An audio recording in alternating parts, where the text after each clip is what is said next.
Welcome to another Photoshop tutorial by PhotoshopEducation.blogspot.com. Today we're going to talk about levels and histogram. The levels, we already talked about in the previous tutorial. We talked about curve adjustments. This is just another tool within Photoshop to allow you to enhance or improve the quality of a photo. Now if you haven't already, go ahead and scroll down to the bottom and left click on Download Supporting Files Image and download this PE-Dux image. And once you have it downloaded, go ahead and open it up. We've used this in previous tutorials, so you might already have it. Either way, once you have it, go ahead and open it up. First area we want to show you is the histogram. And once we have it open here, we'll explain what is the histogram and how it's going to be useful when we're working on levels or really any adjustments. Left click on Window and left click on Histogram. Yours, it will pop up showing this chart. We'll explain that chart in a second. But another way to show this, which is, I feel, is a much better way of showing it, is we want to see the reds, the greens, and the blues. What's the histogram for those specific colors? The reason for that is sometimes there's only one color that is off, and we'll show you what is off and what it should look like.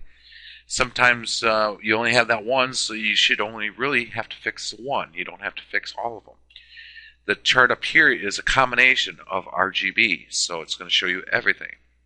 If you left click this down arrow, first thing we want to do is change that to all channels view.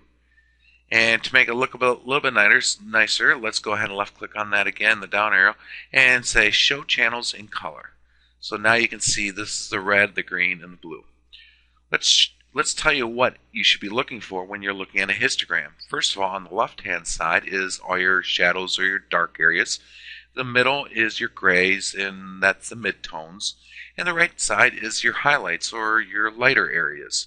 It's very similar to curve adjustments. If you've been following the tutorials, we explained all these in the previous tutorial, so we're not going to really go through it again. If you need more information, feel free to check out that tutorial.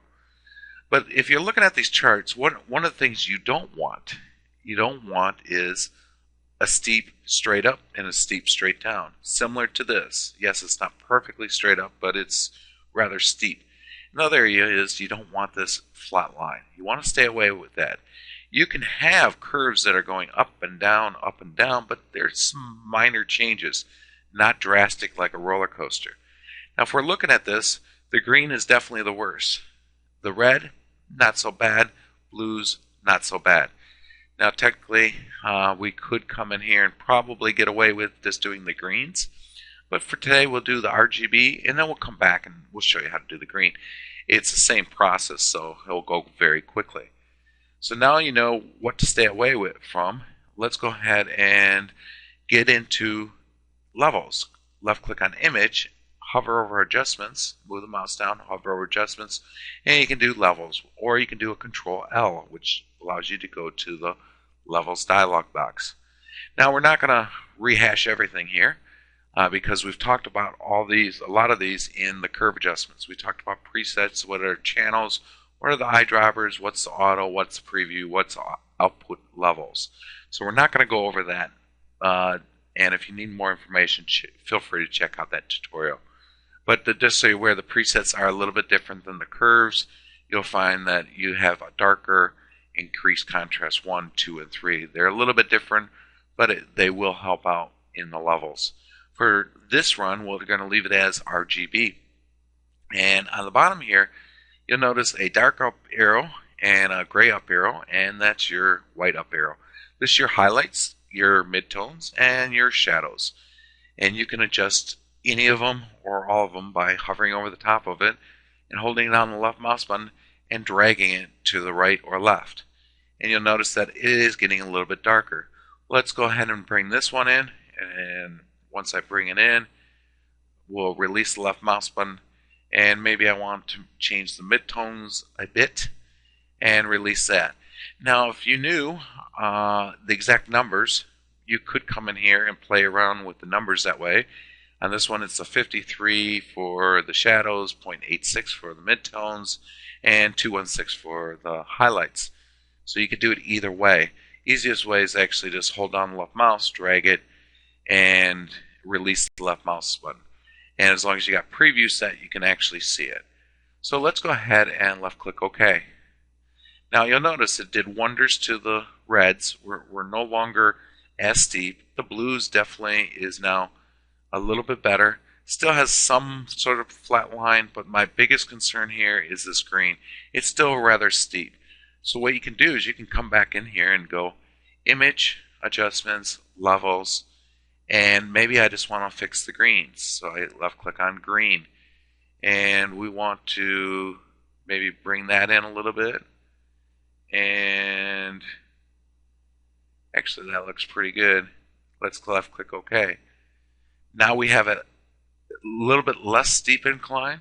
Now the key to levels and any adjustments is not only play around with it, but play around with maybe just the reds, the greens, the blues. Put more blues into it to kind of wash out some of the greens, which it will indirectly affect the overall histogram. Either way, if you look at this histogram, it's a nice kind of curve up and then back down. You can have, like I said, you can have this down, up, down, up. It does not matter. As long as you don't have a steep incline and steep decline and a flat line. Well, the last area we want to talk about is some tips and tricks. Let's get back into levels. Now there is an area here we could do this is if you hold down the Alt key, one of the neat little features here is this is going to show you the darkest point. And how it does it is if I hold down the Alt key and I start dragging this, so it turns all white and you're going, wait a sec, that's not what I want. That looks awful. What are you doing? You're saying, hey, that is the lightest or darkest areas of the image. So you can actually find, it's showing you what is the darkest areas. Once you going all the way over here, it shows you only the light areas. Now we could reverse that and hold down the Alt key and you'll notice that it's all blacks. That is going to be your lightest area, meaning the tail of the duck is the lightest area. So if you want a kind of a quick showing you the areas that it's going to adjust by moving it in, you can do that. And watch this. If let's say I'll move it in too much here, and release release the Alt key, then it automatically makes the change. Maybe that looks good, and I can left click OK. The last areas that we've actually covered in previous tutorials is actually what type of areas should we fix. Maybe certain areas, maybe this grass was perfect and the ducks weren't. Well, then you just make a selection around just the ducks, and you can fix only that specific area. And you can actually see the histogram of just that specific area. It's no longer doing the full image because it's doing the selected. So recommendation, look at the image before you make the adjustments. Determine, hey, this area looks great or this area looks bad. Maybe the whole image needs to be fixed.